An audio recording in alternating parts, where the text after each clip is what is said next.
ಒಂದು ನಿಮಿಷ ಎಲ್ಲರೂ ಒಂದ್ ಸೆಕೆಂಡ್ ಬೇಡ ರಾಯ್ ರೆಡ್ಡಿ ಒಂದ್ ಸೆಕೆಂಡ್ ಅದನ್ನು ಕ್ಲಿಯರ್ ಮಾಡ್ತೇನೆ ನಾನು. ಯತ್ನಾಳ್ ಅವರೇ ಆಯ್ತು ಒಂದ್ ಇದಲ್ಲ ಬೇರೆ ಪ್ರಶ್ನೆ. ಯತ್ನಾಳ್ ಅವರೇ ನೋಡಿ, ಮೊನ್ನೆ ತಾವು ನಾವು ಸೀನಿಯರ್ ಇದ್ದೇವೆ, ನಮಗೆ ಲಾಸ್ಟಲ್ಲಿ ತಾವು ಸೀಟ್ ಕೊಟ್ಟಿದ್ರೆ ತಾವು ಈ ಮೊನ್ನೆ ಕೂಡ ಎಲ್ಲಿ ಹೊತ್ತು ಕೂಡ ಹೇಳ್ತಾ ಇದ್ರಿ.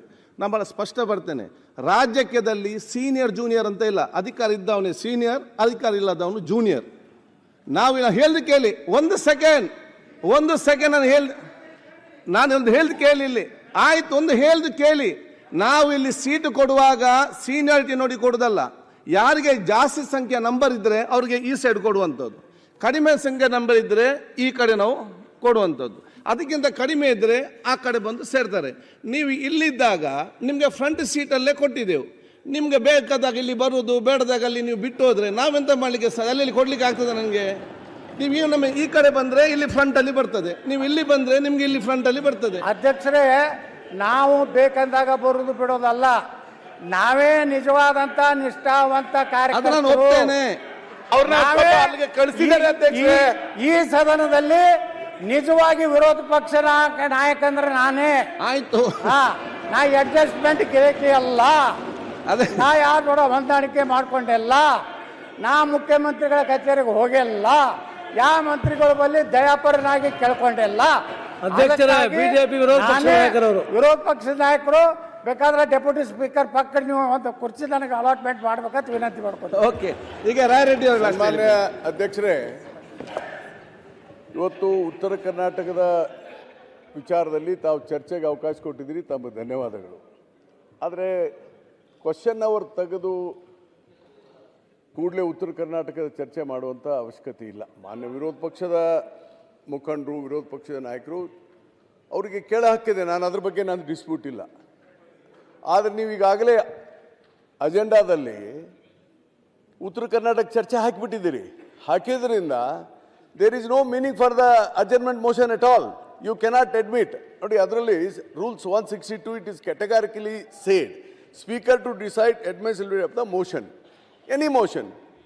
ಅದಕ್ಕೆ ನೀವು ಡಿಸೈಡ್ ಮಾಡಬೇಕು. ಅದಕ್ಕೆ ಈಗಾಗಲೇ ನೀವು ಅಜೆಂಡಾದಲ್ಲಿ ಫಿಕ್ಸ್ ಮಾಡಿಬಿಟ್ಟಿದ್ದೀರಿ ಉತ್ತರ ಕರ್ನಾಟಕ ಚರ್ಚೆನ. ಅದಕ್ಕೆ ಅವರೇನು ಅಡ್ಜರ್ಮೆಂಟ್ ಮೋಷನ್ ಕೊಟ್ಟಿದ್ದಾರೆ ಅದಕ್ಕೆ ವ್ಯಾಲ್ಯೂ ಇಲ್ಲ.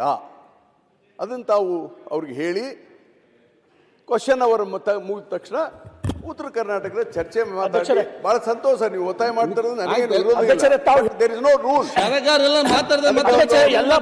ಅದಕ್ಕೊಂದು ರೂಲಿಂಗ್ ಕೊಡಿ. ಚರ್ಚೆ ಮಾಡೋದು ಅವಶ್ಯಕತೆ ಇದೆ ಅಧ್ಯಕ್ಷರೇ. ಅದು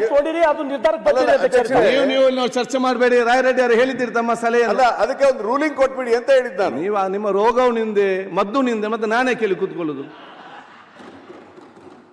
ನಿಮ್ಮ ವಿಚಾರ ತಾವೆಲ್ಲ ಹೇಳಿದ್ದೀರಿ. ಇಲ್ಲಿ ವಿಷಯ ಕೇಳಿ. ಈಗ ಆಯಿತು, ನಿಯಮ ಪ್ರಕಾರ ನಿಮ್ಗೆ ಗೊತ್ತಿದೆ.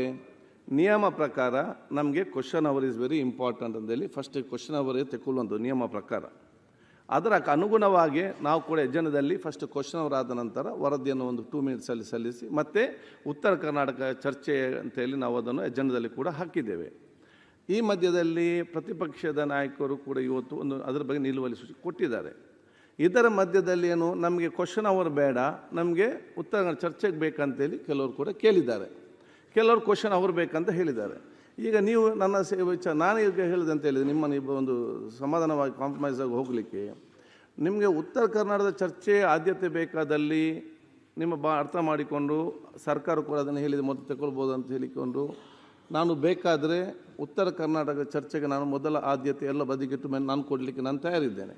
ಆದರೆ ಒಂದು, ನಿಮಗೆ ನಿಲುವಳಿ ಸೂಚನೆ ಮಂಡಿಸಲಿಕ್ಕೆ ಆಗುವುದಿಲ್ಲ.